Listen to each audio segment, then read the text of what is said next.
كريم. The Lion and the Mouse. Deep in the deep, dark jungle there once lived a lion, the biggest, most fearsome lion of them all. He had the sharpest teeth, the most magnificent mane, and his growl was so terrible it could make the earth shake. Me, me, me, me, me.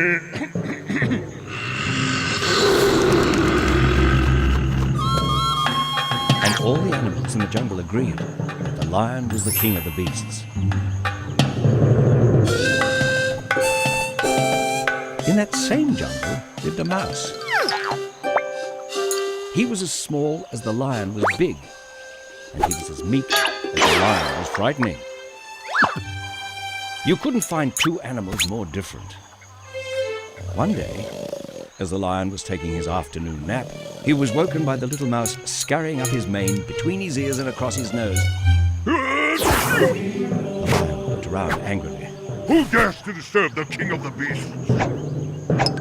He saw the mouse cowering nearby.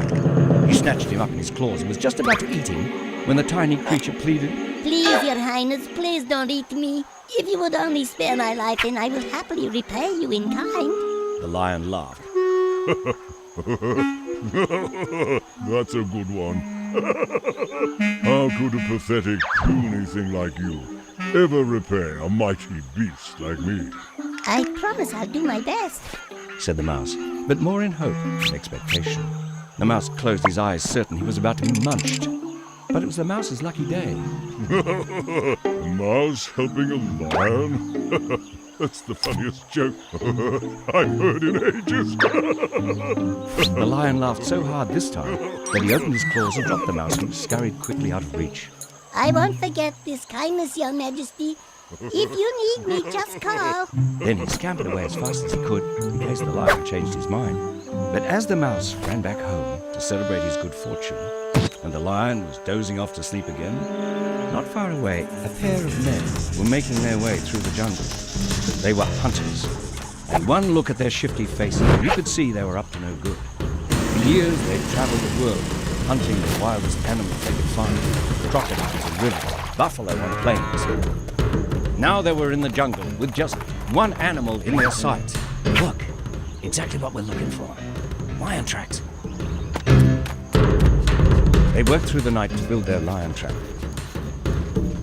It was a net of the strongest rope, disguised by a blanket of leaves. In the morning, they pronounced it finished. Done. Weary from their long night's work, they headed off for well-earned rest. Just as they hoped, it wasn't long before the lion came striding along, unaware of the snare that was set. As usual, the lion was too proud to bother watching where he was going, and suddenly, the net sprang up, catching him completely. The lion lashed out with his mighty claws, but the more he struggled, the more he became tangled in the net. The lion roared his fearsome roar. But while the sound shook the ground, it couldn't shake him free of the net. He was trapped with no way out. Away in their tent, the hunters heard the commotion. He'll never get out of there. That net is 100% lion-proof. But there was someone else who heard the lion's roar as it echoed around the jungle. It was the mouse. That's the lion, and it sounds like he's in trouble. The mouse scurried off as fast as he could till he found the lion trapped in the hunter's net. Don't worry, Mr. Lion, I'll save you. But the lion just laughed a pitiful laugh. You? What good can a mouse do? You need strength to break this net. You're not strong. The little mouse eyed the net up and down. No, but I have strong teeth to chew it. And so the tiny mouse set to work, nibbling at the ropes with his sharp little teeth. As the hunters slept, not suspecting a thing, the mouse chewed and bit and gnawed the net until a large hole appeared, and very soon the lion was free. So the mouse was true to his word. As the lion had spared his life, so he saved the lion's in return. Which only goes to show that true friends come in all shapes and sizes, or one good turn deserves another.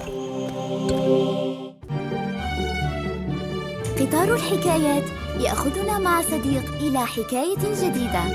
كابتن كريم بعد حين.